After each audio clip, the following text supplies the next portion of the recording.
Las luces traseras del coche de Emiliano se desvanecieron por la carretera de 2 carriles.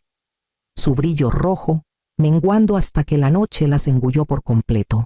Me quedé parada, bajo el letrero zumbante de una tienda de conveniencia en las afueras de Querétaro, con el estacionamiento casi vacío, salvo por una camioneta que ronroneaba cerca de las bombas de gasolina. Las risas desde el interior del coche aún resonaban en mis oídos, agudas y burlonas, como si hubieran sido disparadas para atravesar la poca dignidad que me quedaba. Por un momento, apreté mi bolso con tanta fuerza que mis nudillos se pusieron blancos. A 400 kilómetros de casa, varada sin transporte. Pensé que el pánico me consumiría, pero, extrañamente, no fue así. En cambio, una calma se apoderó de mí, una quietud que no había sentido en años. El miedo dio paso a algo más, un alivio inquietante, casi liberador. Las imágenes de ese día destellaron en mi mente. La sonrisa sarcástica de Javier Mondragón mientras se burlaba de cómo empacaba mi maleta. El risa chillona de Alejandra que acompañaba cada insulto. Y Emiliano, mi propio hijo, uniéndose a ellos, desesperado por encajar en su mundo. Yo sonreí entonces, como siempre lo hacía, esperando que el momento pasara. Pero esa sonrisa quemaba como ceniza en mi garganta. El teléfono en mi bolso vibró. Mis manos temblaron al sacarlo. Un mensaje de Emiliano iluminó la pantalla. «Relájate, mamá. Solo era una broma». Las palabras se nublaron por un segundo mientras mi pecho se apretaba. Las leí de nuevo, despacio, como para asegurarme de que no había entendido mal. Una broma. Eso era todo lo que mi presencia significaba para ellos. Miré la carretera que se extendía en la oscuridad. El eco lejano de sus risas aún persistiendo en mi memoria. Durante años había soportado sus pullas, tragado mi orgullo, y me dije que era más fácil quedarme callada. Pero esa noche algo se sentía diferente. Mientras guardaba el teléfono en mi bolso, un pensamiento se abrió paso en mi mente, claro e innegable. Esto no era el fin de mí. Podría ser el comienzo. Tenía 19 años cuando el padre de Emiliano murió en un accidente en una obra en Chihuahua, de la noche a la mañana. Mi mundo cambió. Un día era una esposa joven con sueños de construir una vida. Al siguiente, una viuda con un bebé en brazos y cuentas que se apilaban más alto de lo que podía ver. Trabajé noches en un comedor en la zona centro, mañanas limpiando oficinas en San Juan del Río, y cualquier hora libre haciendo arreglos de costura para los vecinos. Algunas semanas me saltaba comidas para que Emiliano pudiera repetir. Me decía que valía la pena. Sus pequeñas manos sosteniendo las mías eran prueba suficiente. Durante años, él fue dulce. Se aferraba a mí cuando llegaba agotada a casa. Me besaba la mejilla y susurraba que un día él cuidaría de mí. Yo le creí. Esas palabras las llevaba como un escudo. Una promesa de que los sacrificios algún día serían reconocidos. Pero la vida tiene una forma de cambiar silenciosamente, sin avisar. Cuando Emiliano se casó con Alejandra Mondragón, vi el cambio casi de inmediato. Su familia pulida, adinerada, ruidosa lo acogió con el calor de una fogata. Pero a mí me dejaron al borde de la llama, una sombra contra la pared. En las cenas se burlaban de mi acento sencillo del Bajío, de mis vestidos comprados en el tianguis, de mis modales discretos. ¡Qué pintoresco!, decían, como si yo fuera una pieza de museo. Y Emiliano, mi Emiliano, reía con ellos. Al principio era una risa nerviosa, pero pronto se volvió plena, desenfrenada, como si hubiera esperado toda su vida por su aprobación. Cada vez que reía, yo forzaba una sonrisa, tragándome el dolor en la garganta. Me decía que soportar en silencio era amor, que la armonía familiar valía más que mi orgullo.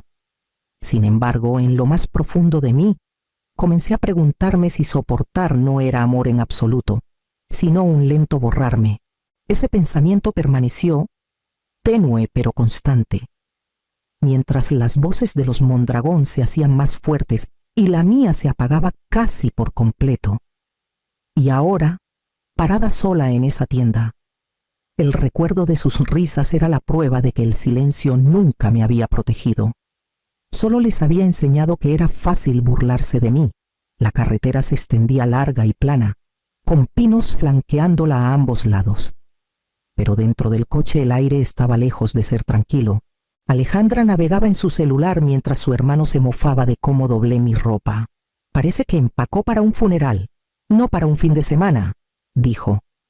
Y las risas estallaron desde el asiento trasero. Mi maleta, cuidadosamente doblada con 3 blusas y un suéter, se convirtió en su chiste durante la siguiente media hora. Saqué una pequeña bolsa de mezcla de frutos secos que había dividido en paquetitos. Emiliano siempre los quería de pequeño. Pensé que aún podrían gustarle. Pero cuando los pasé al frente, la madre de Alejandra arrugó la nariz. «Claro, trae comida para pájaros», dijo. Emiliano soltó una risita, mirándome con duda, pero cuando los demás estallaron en carcajadas, dejó que su risa creciera. Cada gesto parecía atraer su atención. Cuando carraspeé suavemente antes de hablar, Alejandra se inclinó hacia su hermana y susurró. «Ahí va otra vez con su tos de bibliotecaria». Sus risitas llenaron el coche hasta que mi voz se desvaneció en el silencio. Apreté las manos en mi regazo, como siempre hacía cuando necesitaba mantener la compostura. Pero esta vez se sentía diferente. Mi calma ya no protegía la paz, protegía su diversión. Cuando finalmente paramos en una tienda de conveniencia en Guanajuato para cargar gasolina, noté que Emiliano se inclinaba hacia los hermanos de Alejandra, sus hombros encorvados, sus ojos lanzándome miradas rápidas, y luego los 3 estallaron en risas. No capté las palabras, pero conocía el ritmo. Había vivido con esa cadencia de burla demasiado tiempo como para no reconocerla. Entonces escuché una frase, baja pero clara. «Esto va a pestar buenísimo». Miré a mi hijo. No me devolvió la mirada. Su risa se mezcló con la de ellos. Un sonido que nunca olvidaría. Fue el momento en que entendí ya no era solo el blanco de sus bromas. Me estaban borrando de la familia por completo, bajo la fachada del humor, y cuando Emiliano se giró hacia mí con una sonrisa y me pidió que comprara botanas para el camino, ya sabía lo que me esperaba al volver. Las bolsas de papas fritas y las botellas de agua se me resbalaron de las manos cuando vi el espacio vacío en el estacionamiento. Por un latido, me quedé congelada, escaneando el lugar como si el coche pudiera reaparecer, como si Emiliano saliera riendo, diciendo que todo había sido un error. Pero el único sonido era el zumbido de las luces fluorescentes arriba y el siseo del combustible en una bomba cercana. Se habían ido. Mi teléfono vibró en mi bolso. No necesitaba leer el mensaje para saber que no contendría preocupación, solo burla. En lugar de llamar, en lugar de suplicar, abrí mi cartera. Los billetes que había guardado en secreto durante años estaban doblados en el bolsillo interior. Había construido esa pequeña reserva poco a poco, viaje tras viaje al mercado, guardando unas monedas de cambio, haciendo trabajos extras, transcribiendo o dando clases en línea, sin decírselo a nadie. Incluso el dinero de cumpleaños que Emiliano asumía que gastaba en baratijas estaba ahí, intacto, esperando. Nunca había planeado una huida, al menos no conscientemente. Pero aquí estaba, dándome cuenta de que, en el fondo, sabía que un día como este podría llegar. Mis manos se estabilizaron mientras contaba suficiente para un boleto de autobús, unas noches de comida y el valor para dar un paso hacia lo desconocido. El hombre en la bomba de al lado me miró. Era mayor, con ojos amables en un rostro curtido. «Señora, ¿necesita que la lleve a algún lado? Es un tramo complicado por aquí». Por primera vez esa noche sonreí, no por hábito, sino por algo que se agitaba dentro de mí.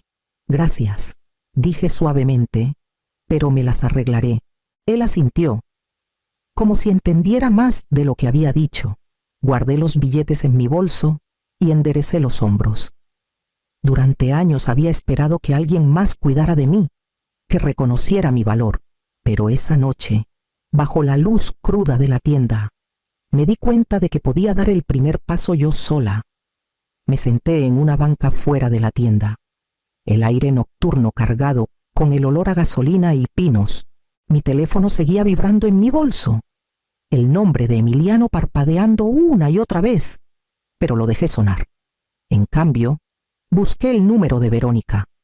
Mi prima y yo no hablábamos seguido, pero su voz siempre tenía una firmeza que envidiaba. Contestó al segundo timbre. Isabel, mi garganta se cerró. Verónica, yo... No necesitas explicar, me interrumpió. Su tono firme pero cálido. Mi cuarto de huéspedes es tuyo todo el tiempo que necesites. El alivio que me recorrió casi me desestabilizó. Durante tanto tiempo, había sentido que no tenía dónde aterrizar. Escuchar a alguien abrir una puerta sin dudar fue como ser rescatada de estar bajo el agua. 2 horas después, el autobús rural llegó al estacionamiento, sus faros cortando la oscuridad. Subí rápido, deslizándome en un asiento gastado cerca del centro. Mientras el motor rugía y el paisaje se desdibujaba, revisé mi teléfono. Los mensajes de Emiliano me miraban fijamente primero. Mamá. Era solo una broma. No seas tan dramática. Luego, irritación. Contesta el teléfono. Y finalmente, silencio, como si se le hubieran acabado las formas de minimizar lo que había hecho. Apagué el teléfono. El silencio que siguió se sentía más limpio que cualquier cosa que hubiera escuchado en años. La conductora, una mujer de cabello plateado y ojos cansados, captó mi reflejo en el retrovisor. Después de un rato, habló. Se te ve como si hubieras tenido una noche. Solté una pequeña risa. Esa es una forma de decirlo. Me contó de su propio pasado, un esposo que la menospreciaba hasta que finalmente se fue. Lo más difícil no fue irme, dijo, manejando en la oscuridad. Fue perdonarme por haberme quedado tanto tiempo. Sus palabras resonaron en mí como un eco. Apoyé mi frente en el vidrio fresco de la ventana y las dejé asentarse. Por primera vez en años, sentí mi pecho expandirse por completo, como si finalmente pudiera respirar. Para cuando el autobús se acercó a Mérida, me di cuenta de que no estaba huyendo. Estaba caminando hacia algo que me habían negado por demasiado tiempo. La casa de Verónica en Mérida era sencilla, escondida entre robles cubiertos de musgo español, pero para mí era un santuario. El cuarto de huéspedes olía ligeramente a lavanda, la colcha en la cama suave por años de uso. La primera mañana que desperté allí, con la luz del sol filtrándose a través de cortinas de encaje, me di cuenta de que no había dormido tan profundamente en años. Verónica no perdió tiempo en empujarme hacia el trabajo.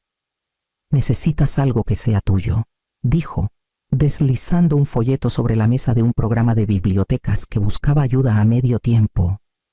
Dudé de que alguien me quisiera, pero ella insistió.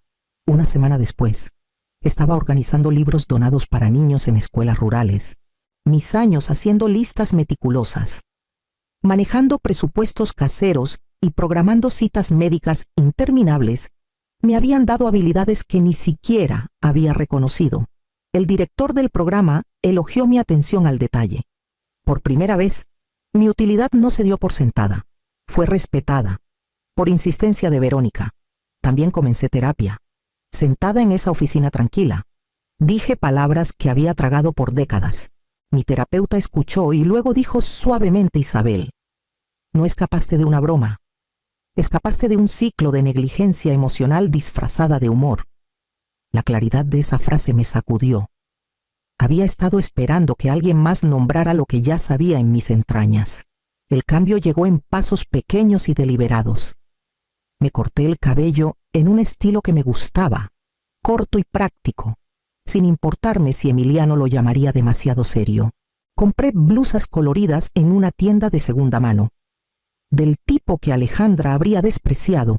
Cuando me miraba en el espejo, no veía a una mujer tímida desvaneciéndose en los bordes, sino a alguien vibrante, presente, viva. Los sábados, me inscribí en una clase de arte para principiantes en un centro comunitario. con un pincel en la mano. Sentía años de resentimiento silencioso derretirse en colores sobre el lienzo. Cada pincelada parecía declarar: estoy aquí, existo, importo. Con las semanas, noté que la risa venía más fácil, no forzada, sino surgiendo de un lugar real, lentamente, con seguridad. Me estaba convirtiendo en alguien que no había visto en décadas. Me estaba convirtiendo en mí misma otra vez. Era un martes por la mañana en la biblioteca cuando lo vi. Emiliano estaba justo dentro de las puertas de vidrio, con los hombros caídos, la camisa arrugada como si hubiera dormido en ella. Verlo después de 2 semanas me golpeó como una marea para la que no estaba preparada. Pero me quedé donde estaba, apilando libros infantiles en filas ordenadas. Mamá, dijo suavemente, casi un susurro. Por favor, ¿podemos hablar? Asentí hacia una esquina tranquila. Y él me siguió, con pasos pesados. Cuando nos sentamos, noté las sombras bajo sus ojos, las líneas que parecían más profundas de lo que deberían para su edad. Era solo una broma, comenzó, con la voz quebrada. Por favor, vuelve a casa. No quisimos. Sostuve su mirada, pero no dije nada. El silencio se extendió y vi cómo lo inquietaba. Se movió en su silla, frotándose las palmas como un niño atrapado en una mentira. Finalmente, soltó lo que no esperaba. Ya casi no me hablan. Alejandra, sus padres, sus hermanos, actúan como si yo los hubiera arrastrado a algo vergonzoso. Dicen que los hice parecer crueles. Incluso ellos piensan que se pasaron. Por un momento casi lo compadecí. La familia que había elegido sobre mí lo había dejado a la deriva en cuanto las cosas se torcieron. Parecía abandonado, más pequeño de alguna manera, como si la risa a la que alguna vez se aferró se hubiera vuelto en su contra. Pensé que siempre me perdonarías, admitió, con la voz quebrándose. No pensé que realmente te irías. Junté mis manos en mi regazo, firme, sin inmutarme. Aún no entendía que mi ausencia no era un castigo. Era una liberación. Mientras buscaba en mi rostro alguna señal de suavidad, supe que había llegado el momento en que su traición lo alcanzó. Y también supe que esta conversación era solo el comienzo de lo que necesitaba decirse. Emiliano se inclinó hacia adelante, con las manos entrelazadas, la desesperación brotando de sus ojos. Podía ver al niño que alguna vez fue destellando bajo el hombre que había elegido la risa de otros sobre mi dignidad. Por un largo momento solo respiré, dejando que el silencio se asentara pesado entre nosotros. Luego hablé. Emiliano, necesitas entender algo. Esa noche en la tienda no fue la razón por la que me fui. Fue solo el momento en que me di cuenta de que no tenía que quedarme. Parpadeó, la confusión ensombreciendo su rostro. ¿Qué quieres decir? Metí la mano en mi bolso y desdoblé un sobre gastado, uno que había llevado durante años sin nombrarlo en voz alta. He estado ahorrando, poco a poco. Dinero de cumpleaños, cambio de las compras, trabajos extras que nadie sabía. Durante más de 2 años, he tenido suficiente guardado para vivir sola.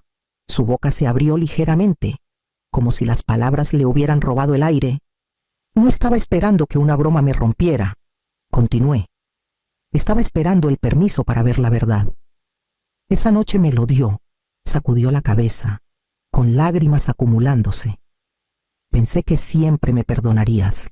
Eso es lo que haces. Sonríes. Lo dejas pasar. Su voz se quebró. No pensé que te irías. Me acerqué, firme. El perdón sin respeto no es amor, Emiliano. El respeto no es opcional, ni de ti, ni de ellos. Cada vez que reías con sus bromas, elegías su aprobación sobre mi dignidad. Bajó la mirada a la mesa, con los hombros temblando, como si el peso de los años finalmente lo hubiera alcanzado. No sentí triunfo, solo claridad. Por primera vez en mi vida, había dicho la verdad sin suavizarla. Y mientras Emiliano permanecía en silencio, incapaz de responder, supe que aún había más por decir. más que decidiría que seguía. La voz de Emiliano se quebró mientras alcanzaba mi mano. Mamá, por favor, iré a terapia, cambiaré, te lo probaré. Solo vuelve a casa. Por un momento, lo vi como el niño que una vez prometió cuidarme, el pequeño que cargué en noches sin dormir y sacrificios interminables. Ese recuerdo tiró de mí, pero no pudo borrar al hombre que se sentó en un coche lleno de risas mientras yo estaba afuera. Humillada, Emiliano, dije suavemente, liberando mi mano. No dudo que quieras cambiar, pero el cambio no es una promesa. Es años de trabajo, y ya no es mi trabajo cargarte a través de él. Tragó con fuerza, las lágrimas rodando por sus mejillas. ¿Entonces eso es todo? ¿Solo me dejas? Estabilicé mi respiración. No te estoy dejando. Estoy dejando el papel en el que me pusiste. Tienes una oportunidad para reconstruirte, Emiliano, pero lo harás sin mí como tu escudo. Su rostro se derrumbó, y por un momento pensé que podría estallar, pero en cambio se hundió en el silencio, la lucha drenándose de él. El silencio se extendió entre nosotros, pesado, final, pero extrañamente tierno. Me levanté, con mi bolso colgado al hombro, y me dirigí a la puerta. Su silencio me siguió, presionando mi espalda, más pesado que cualquier palabra de enojo podría ser. Cuando salía la luz del sol, no sentía amargura, solo liberación. Había un paso más que necesitaba dar, un pedazo más de esta vida esperando ser reclamado como mío. El contrato de renta pesaba en mis manos, no por su peso físico, sino por su significado. Habían pasado meses desde esa noche en la carretera solitaria, y ahora estaba en la puerta de un pequeño departamento con vista al Paseo Montejo en Mérida. Las paredes estaban vacías, esperándome, para la vida que pondría en ellas. Dejé mis cajas, llenas de platos de segunda mano, cuadernos y lienzos de mi clase de arte. En los estantes, acomodé libros que Emiliano alguna vez descartó como aburridos novelas. Poesía, historias que amaba. Cada lomo era una pequeña rebeldía. Prueba de que mis elecciones ya no necesitaban validación. En la pared sobre el sofá, colgué mi primera pintura terminada. Los colores eran desiguales, las líneas imperfectas, pero era mía. Cada pincelada había sido tallada desde un lugar que había reclamado. Un yo que ya no se escondía tras el silencio. Por las noches, las luces de la ciudad brillaban sobre el agua, y me paraba en la ventana, dejando que el aire fresco me envolviera. Pensaba a menudo en Emiliano, en cómo se veía cuando la risa finalmente murió. Cuando se dio cuenta de lo que había perdido, una parte de mí esperaba que estuviera encontrando su propio camino, aunque sabía que su viaje ya no era mío para cargar. Toqué el vidrio y respiré el silencio, el recuerdo de esa tienda, el espacio vacío en el estacionamiento, el mensaje cruel. Ya no dolían. Se habían convertido en la puerta que había tenido demasiado miedo de abrir por mi cuenta. Me abandonaron, susurré en la noche, con palabras firmes, seguras, pero nunca volveré a abandonarme a mí misma.